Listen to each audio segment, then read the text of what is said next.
గ్రామంలో మాణిక్యం అనే ముసలివాడు ఉండేవాడు. వయస్సు దాదాపు 65 ఏళ్ళు. అతడికి ఒక అలవాటు ఉండేది. ప్రతిరోజు ఊరంతా తిరిగి అందరినీ ఒక మాటతో హెచ్చరిస్తూ ఉండేవాడు. మాట జాగ్రత్తగా వాడాలి, అది అగ్గిపుల్ల వలె ఉంటుంది అని. ఊరిలో వాళ్ళంతా నవ్వుకునేవారు. ఈ ముసలివాడు మళ్ళీ మొదలెట్టాడు అని ఎగతాళి చేస్తూ ఉండేవారు. ఒకరోజు ఊరిలోని ఇద్దరు యువకులు, రాము అండ్ శేఖర్, చిన్న విషయంలో గొడవపడ్డారు. కోపంతో రాము శేఖర్ని తీవ్రంగా నిందించాడు. బహిరంగంగా మనసు బాధించే మాటలు అన్నాడు. ఆ మాటలు విన్న శేఖర్ బాధపడి ఊరు వదిలి వెళ్ళిపోయాడు. ఇంట్లో వాళ్ళు ఎంతో వెతికారు, కానీ అతనికి కనిపించలేదు. ఇప్పుడు ఊరంతా ఆ మాటల ప్రభావాన్ని గ్రహించింది. అప్పుడే మాణిక్యం మళ్ళీ అన్నాడు, ఒక మాట నమ్మకాన్ని కాల్చేస్తుంది, మనసుని గాయపరుస్తుంది. అలా అన్నవాడికి ఆ మాట మర్చిపోవచ్చు, కానీ అది విన్నవాడికి అది జీవితాంతం మిగిలిపోతుంది.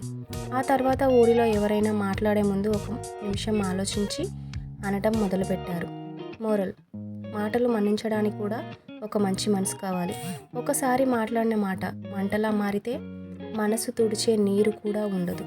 ఈ స్టోరీ మీకు నచ్చిందా? నచ్చితే లైక్ చేయండి, షేర్ చేయండి, సబ్స్క్రైబ్ చేయండి. Thank you.